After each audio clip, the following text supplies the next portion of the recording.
이 시간 우리에게 하나님 주신 말씀은 창세기 32장입니다. 32장 1절과 2절 우리 함께 한 목소리로 읽겠습니다. 창세기 32장 1절과 2절입니다.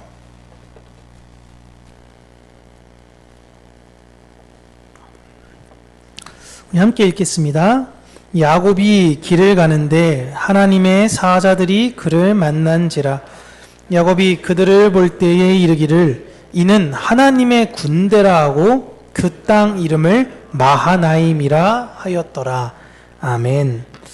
오늘은 마하나임이라는 제목으로 하나님의 은혜를 우리 성도님들과 나누도록 하겠습니다. 야곱과 라반이 갈르엣, 여걸사 하두다라고도 이야기하는 갈르엣에서 서로에 속한 지역으로 넘어가지 않을 것을 약속했죠. 그리고 라반은 특별히 야곱에게 당부하기를 자신의 아내들, 그러니까 자신의 딸들을 결코 버리지 않을 것을 약속하라 라고 한 이후에 야곱은 하나님께 제사를 드리고 라반은 딸과 손자들에게 인사를 하고 고향으로 돌아갔습니다. 그 후에 야곱은 에서를 향해서 떠나는데 그 길에서 하나님의 사자들을 만납니다. 근데 그들의 모습이 마치 하나님의 군대와 같다라고 이야기를 하죠. 그래서 그 땅의 이름을 마하나임이라고 불렀습니다. 야곱은 라반과의 만남을 통해서 하나님께서 고향으로 돌아가야 하는 사인을 주셨다라고 확신을 했어요. 아, 난 이제 하란으로 돌아갈 수가 없다. 그렇다면 나는 이제 언약이 있는 그곳으로 갈 수밖에 없겠구나라는 것을 확신했습니다. 그렇다면 약속의 땅이었던 베델로 가거나 혹은 자신이 먼저 떠났던 브엘세바 지역으로 갔어야 하는데 에서를 향하여 남쪽으로 내려가다 하나님의 군대를 만난 거예요. 지도를 보시면 지도가 이렇습니다. 여기 쭉 올라가는 이 길 자체가 여기서 하란에서부터 쭉 내려온 거예요. 하란에서 쭉 내려왔는데 보시면 베델은 지금 서쪽에 있죠? 그죠? 요단강 서쪽에 있습니다. 그리고 브엘세바는 그보다 더 아래에 있어요. 그리고 야곱이 어디에 진을 치고 있었냐면 이 길르앗산에서 진을 치면서 여러 가지 동태적인 것들을 살피고 이곳에서 이제 언약을 맺고 이 요단강을 넘어 베델로 가는 것이 아니라 이 형이 있던 세일산인 이 남쪽을 향해 내려갔다라는 것입니다. 그러다가 어떤 한 장소에서 하나님의 군대, 하나님의 사자를 만난 거예요. 야곱은 지금 예상치 못한 만남을 한 것입니다. 그런데 이런 예상치 못한 만남을 과거에서도 했던 경험이 있습니다. 하란 지역으로 이제 이 브엘세바에서 쭉 갈 때에 야곱이 밤에 길을 잘못 들었어요. 아, 내가 일로 가면 안 되는데 길을 잘못 들었습니다. 그래서 아, 내가 잘못 갔네 라고 해서 그 지명을 잘못 간 길에서 루스라고 불렀어요. 그 루스라는 지역으로 갔는데 거기서 밤이 늦어가지고 어쩔 수 없이 잠이 들게 되고 꿈에서 하늘에서 이 땅으로 내려오는 사다리를 봤습니다. 사다리 방향이 땅에서 하늘이 아니라 하늘에서 땅을 향했다고 말씀드렸죠. 그 사다리를 기준으로 오르락 내리락 하는 천사들을 봤어요. 그리고 그 꿈에서 깬 다음에 자기가 베고 잤던 돌베개를 세워서 기름을 붓고 그 지역의 이름을 잘못 간 길, 아, 여긴 내가 실수로 온 줄 알았는데 실수로 온 것이 아니라 하나님이 나를 이곳으로 보내셨구나. 이곳이 하나님과 만나는 그곳, 하나님의 집 베델이라고 지어요. 그리고 11조 언약을 맺은 후에 하란으로 가죠. 하나님께서 나를 평안하게 돌아오게 하신다면 내가 10분의 1을 하나님께 드리겠습니다 라는 약속을 했습니다. 그리고 이번에는 하란에서 처음엔 이렇게 요단강 서쪽으로 쭉 올라갔다면 이젠 요단강 동쪽으로 쭉 내려오고 있는 길이에요. 하란에서 고향으로 내려오는 길에 하나님의 사자들을 우연히 만난 것입니다. 이 두 사건의 공통점은 베델에서 하나님의 사자를 만날 때도 브엘세바로 돌아갈 수는 없는 상황이었어요. 왜냐하면 형을 피해서 일단 도망간 거거든요. 일단 명분상은 내가 아내를 맞이하러 하란으로 가겠습니다라는 명분이지만 돌아갔다 여기 있다간 형한테 죽을 수도 있기 때문에 돌아갈 수가 없는 상황입니다. 그리고 지금 갈르앗을 떠난 이후에 하나님의 사자를 만났을 때도 야곱은 하란으로 돌아갈 수가 없는 상황이. 야곱은 앞날이 어떻게 될지 모르는 상황에서 하나님의 사자를 만난 것입니다. 이게 마하나임의 핵심이에요. 오늘 본문의 원어로 보면 이 군대를 보면서 야곱이 무척이나 놀라는 장면이 나옵니다. 감탄사가 나와요. 이 마하나임이라는 의미가 두 개의 진영이기 때문에 그러거든요. 즉 멀리 떨어져 있던 하나님의 군대를 야곱이 본 것이 아니며 저기 멀리 있던 하나님의 군대를 본 것이 아니라 길을 잘 가고 있는데 갑자기 자신의 갖고 있는 자신의 식구들 앞과 뒤에 혹은 좌우에 있던 하나님의 군대를 야곱이 본 것입니다. 깜짝 놀란 거예요. 갑자기 앞뒤에 있건 이쪽 진영 있건 앞에 있건 뒤에 있건 어쨌든 두 진영을 야곱이 본 겁니다. 그런데 이들은 하나님의 약속을 지키려고 베델로 가는 야곱을 호위하는 것이 아니라 그와는 정반대의 방향인 세일산으로 가고 있는 야곱을 호위하고 있는 겁니다. 하나님에게 한 약속대로라면 야곱은 세일산에 먼저 가야 되는 것이 아니라 어디를 먼저 가야 돼요? 베델을 먼저 가야 되는 거예요. 그런데 형이 있는 세일산을 향해서 가는 것을 하나님께서 허락하신 것이고 그에게 호위 군대까지 지금 보여주신 것입니다. 야곱이 향한 그 세일이란 산은 그 전부터 자신의 조상 중에 그 누구도 머물지 않았던 곳입니다. 그 장소로 에서가 이동을 했던 이유는 아무래도 브엘세바에서 자신의 세력을 넓히는데 에서가 한계를 느꼈던 것 같아요. 아무래도 이제 평야다 보니까 자신의 가족들을 지키고 방어하는 일에 용이하지가 않거든요. 그리고 유목의 생활을 계속 반복적으로 하다 보니까 안정과는 다소 거리가 멀기 때문에 떠돌아다니는 생활을 청산하고 안정적이며 안전한 곳에서 새롭게 터를 잡았던 것이고 가장 적합한 곳으로 세일산을 에서는 삼은 것입니다. 방어하기에도 좋죠. 산은 뒤에가 막혀 있으니까 앞에만 지키면 되는데 평야는 사방팔방에서 오면 지킬 수가 없잖아요. 에서는 지금 집안의 가장으로 가족의 번영과 안전이라는 거에 소임을 다하고 있어요. 그렇게 해서 야곱이 이곳저곳 보내보니 형이 세일산에 있다라는 것, 그리고 그곳에서 잘 살고 있다라는 것을 알게 되었으면 굳이 형이 있는 그곳에 가지 않고 그래? 형이 거기 있어? 그럼 나는 이때다 싶어서 베델로 가도 되는데 혹시 자신이 찾아오지 않았다고 형이 시비를 걸면 일이 커지니까 먼저 형을 만나 그동안의 갈등을 해결하려고 했던 거예요, 야곱은. 그러니까 야곱이 이때 베델로 갔다라는 소식을 왜 에서가 모르겠어요. 근데 에서가 쳐들어가면은 야곱은 이길 수가 없거든요. 그러니까 먼저 내가 가서 이 갈등을 해결해야겠다. 그러기 위해서는 여러분 야곱에게는 저 엄청난 용기가 필요합니다. 일이 조금이라도 틀어질 경우, 말을 조금이라도 실수할 경우는요, 자기뿐만이 아니라 자기 가족이 다 죽을 수도 있어요. 그러니 야곱에게 하나님께서 하나님의 군대를 보여주심으로 야곱에게 용기를 주시는 겁니다. 우리도 하나님을 수없이 많은 은혜로 우리를 지금까지 인도하셨음을 인정합니다. 하나님을 믿어요.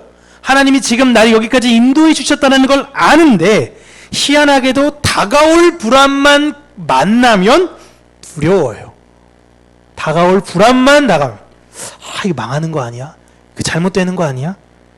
하나님을 못 믿는 것이 아니라 그게 내 안의 연약함이 드러나는 것입니다. 그때 마하나임, 우리와 함께 하시는 하나님을 우리는 기억해야 하는 것이에요. 그리고 우리와 함께 하신 그 군대의 대장이 누구시냐면 바로 예수 그리스도이십니다. 우리 대장 되신 구주께서 우리 앞과 뒤, 좌우를 지키고 지금 보호하고 계시는 거예요. 그러니 두려워하지 말라라는 것입니다. 하나님은 야곱이 태어나면서부터 그를 장자로 삼으실 계획이 있었습니다. 한 번도 야곱의 곁을 하나님은 떠나신 적이 없으세요. 하나님은 분명히 야곱과 함께 하시는데 야곱에게 두려움이 없을 수가 없다라는 거죠. 그러나 하나님은 베델에서도 하나님께서 내가 너와 함께 있다라는 것을 확인시켜 주시고 지금도 확인시켜 주심으로 하나님께서 야곱을 떠난 적이 없다라는 것을 계속적으로 확인시켜 주십니다. 야곱은 이 경험을 계속했어요. 그럼에도 불구하고 또 두려운 거예요. 그냥 이게 우리예요. 그와 같이 여러분, 하나님은 우리를 떠나신 적이 없습니다. 우리가 어려움을 겪던 지난날에 하나님은 예수 그리스도의 십자가로 우리와 함께 하신다라는 것을 확인시켜 주셨어요. 우리가 힘들 때마다 하나님께서 우리에게 오셔서 우리에게 그 십자가로 말미암아 위로해 주셨잖아요. 우리가 연약한지 하나님이 다 아신다라는 거예요. 야곱이 경험한 마하나임을 지금 우리도 삶에서 계속 경험하고 있는 것입니다. 그렇게 하나님은 이스라엘 백성들에게 나는 너희를 절대 떠나지 않을 것이니 두려워서 우상 숭배하지 말고 이 세상 부러워하지 말고 하나님만을 온전히 신뢰하라 라고 당부하십니다. 이게 성경의 전체 내용이에요. 그럼에도 그들은 끊임없이 하나님을 믿지 못합니다. 그리고 하나님의 자신의 모든 약속의 절대적 상징으로 예수님을 보내셨음에도 불구하고 예수님을 믿지 못하고 그 예수님을 하나님을 믿지 못한 자신의 백성들에 의해 죽임까지 당하셨어요. 그 예수님은 이사야에게 하신 약속에서부터 태어나시기로 작정하셨어요. 근데 창세 전부터 있었지만 이사야를 통해서 먼저 말씀을 하셨습니다. 이사야 7장 14절에 이렇게 나와 있습니다. 우리 같이 읽을게요. 그러므로 주께서 친히 징조를 아들을 낳을 것이요 그의 이름을 임마누엘이라 하리라. 아멘. 임마누엘이 무슨 뜻이죠? 하나님이 우리와 함께 하신다는 뜻입니다. 이사야 선지자가 당시 하나님의 명령에 순종하지 않는 아하스 왕에게 하나님은 절대 이스라엘을 버리지 않으십니다. 그것을 처녀가 잉태하여 아들을 낳는다는 것으로 보여주시겠다라는 약속을 하는 거예요. 그러니까 두려워하지 말고 우상 숭배하지 말고 세상 바라보지 말고 애굽 의지하지 말고 다른 나라 의지하지 말고 하나님만을 의지하며 하나님을 믿으세요 라고 전한 것입니다.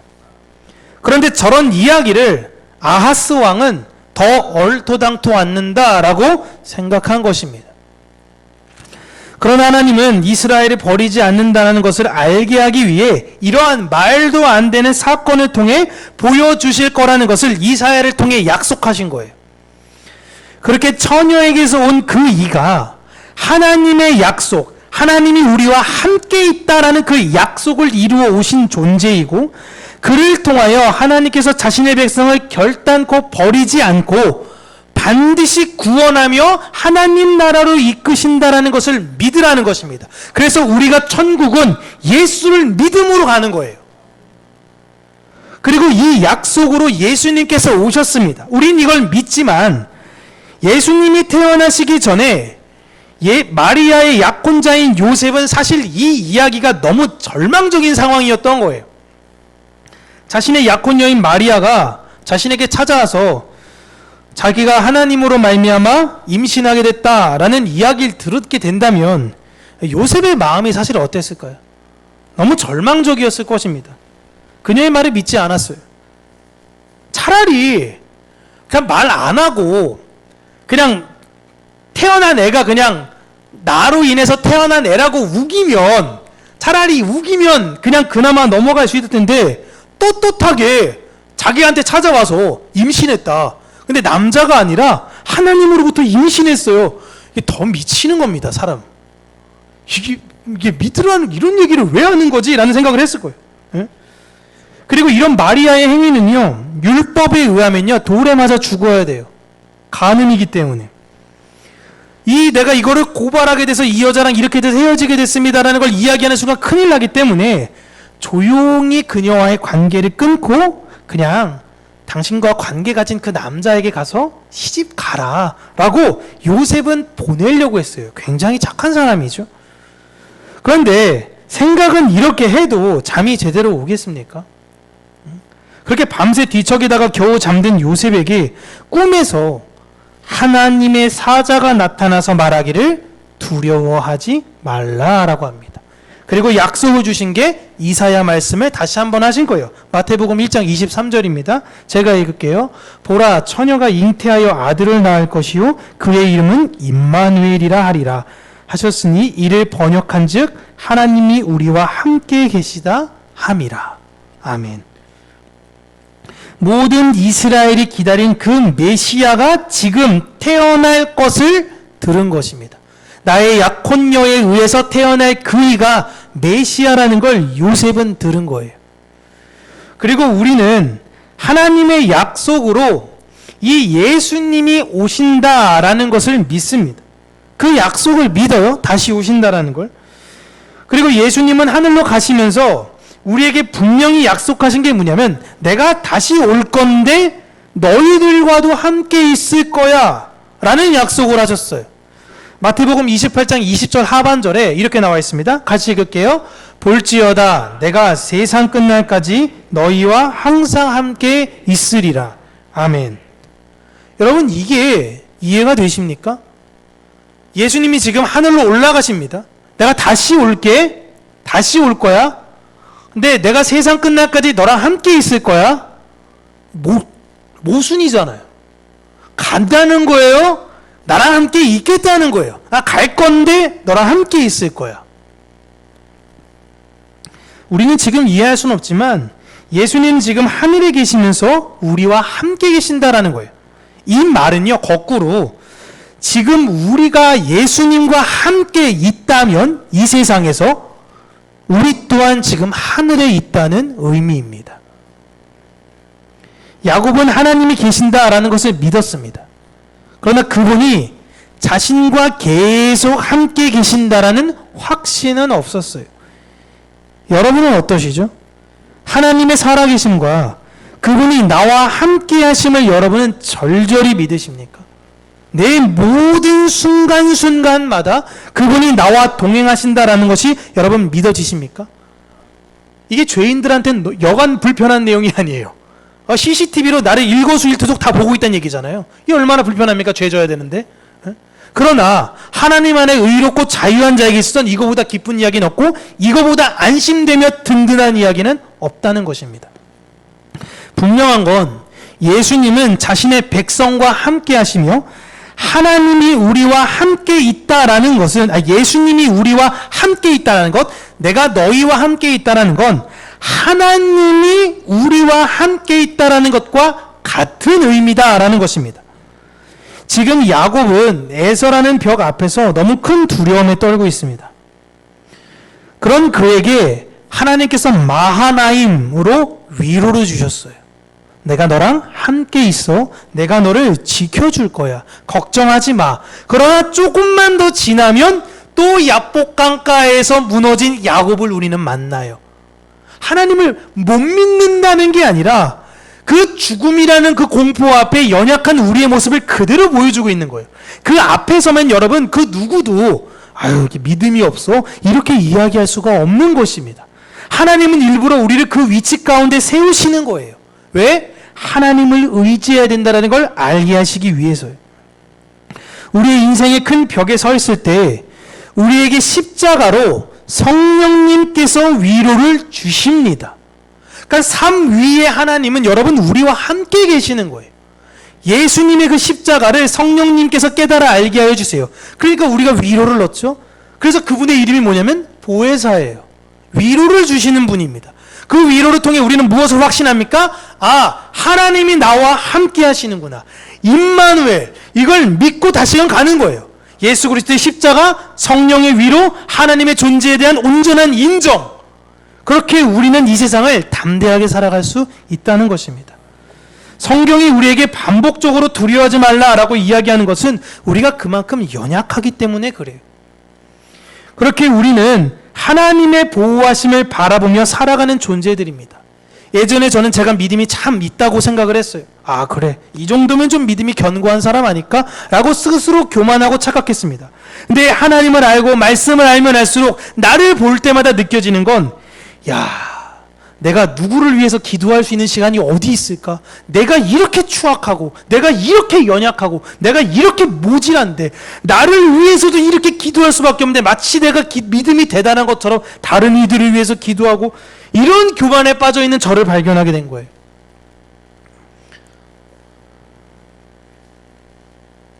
믿음이라는 것은 스스로가 만들어낼 수 있는 것이 아니라 하나님께서 이러한 과정과 과정을 통해서 하나님을 알게 해주시는 것입니다.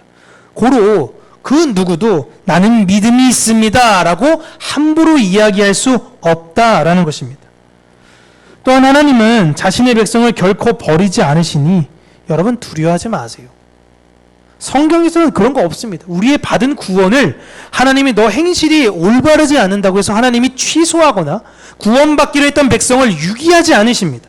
한번 하나님 생명책에 적힌 그 이름은 끝까지 끌고 가시는 게 하나님의 역사인 것입니다. 그러니 하나님 여러분 의지하시기를 바랍니다. 힘들고 두려우시죠? 하나님 붙드세요. 여러분 진짜 위로, 제가 지금 저희 성경 말씀 저희가 읽는 게 이사야잖아요. 이사야 지금 후반절이 막 기라성 같은 그 은혜의 말씀, 두려워하지 말라 내가 너와 함께이라 계속 나와요. 두려워하지 말라 내가 참으로 의로운 오른손으로 너를 붙들리라 계속 나와요. 여러분 이 말씀 읽으시면서 여러분 진짜 위로받으시기를 바랍니다. 하나님께서 우리 앞에 큰 벽을 세우시는 이유는요, 그 벽 앞에서 절망과 좌절을 느끼라는 것이 아닙니다. 물론 우리의 한없이 연약하고 초라함은 우리가 발견할 수 있죠. 하지만 그 이면에 그걸 뛰어넘게 하신 하나님을 바라보라라는 것입니다. 그래서 시편 18편 29절에 이렇게 나와 있습니다. 내가 주를 의뢰하고 적군을 향하여 달리며 내 하나님을 의지하고 담을 뛰어넘나이다. 우리에게 이런 용기를 하나님께서 주시기를 바랍니다. 내 용기, 내 믿음인 것이 아니라 주님을 의지하면서부터 나오는 그 용기와 믿음으로 여러분 안에 있는 모든 역경들, 여러분 안에 있는 모든 어려움들을 여러분께서 뛰어넘으시기를 바랍니다. 나의 능력으로 그 벽을 부수시는 게 아니라 그 벽을 부수시는 하나님을 믿게 하는 과정으로 내 앞에 벽을 세우셨다라는 것을 여러분 아셨으면 좋겠어요. 그렇게 주님을 더 신뢰하는, 예전에는 요만한 벽이었다면 그 다음엔 하나님께서는 이젠 내 앞엔 벽이 없어라는 게 아니에요. 그보다 조금 더 높은 벽을 세워주세요. 그리고 그보다 조금 더 높은 벽을 세워주세요. 그렇게 우리는 그 뒤로도 계속 높은 벽이 세워질 것이지만 그 뒤로 처음에는 믿음이 없었을 때는 요 벽 하나 넘는 게 너무 힘들고 버거웠다면 나중에는 주님을 의지하고 이 벽도 그냥 넘을 수 있어. 왜? 내가 잘난 게 아닌 나와 함께 계신 분이 이 벽을 능히 넘게 하실 것을 믿기 때문에 우린 넘을 수 있는 것입니다. 여러분의 믿음이 그렇게 주님의 은혜 안에서 계속적으로 성장되어지고 성숙되어지길, 그 마하나임의 하나님을 신뢰하며 살아가는 저와 여러분들 되시길 주님의 이름으로 축복합니다. 기도하겠습니다. 참 좋으신 하나님 아버지, 우리 안에 용기를 허락하시고 믿음을 허락하시며 우리가 우리의 믿음을 이 세상 가운데 자랑하는 것이 아닌 우리의 연약함을 바라보며 하나님의 높고 위대하심을 자랑하는 자들이 되어지기를 간절히 원합니다. 우리 안에 있는 수많은 어려움, 여러 가지 시련의 문제들, 하나님께서 우리에게 믿음과 그 용기를 주심으로 우리가 오직 주를 의지하며 그 모든 담들을 뛰어넘을 수 있는 자들이 되어지기를 간절히 원하오니, 하나님, 우리가 실패와 역경 가운데 두려워하지 않게 하여 주시고 큰 벽을 바라보며 피하며 두려워하며 있는 것이 아니라 주님을 의지하며 그 벽을 무너뜨리고 그 벽을 넘어갈 수 있는 용기 주시기를 간절히 원하오니, 살아계신 하나님 아버지, 우리의 마음을 붙드시고 이 모든 어려움을 해결할 수 있는 용기를 허락하여 주시옵소서. 예수님 이름으로 기도합니다. 아멘.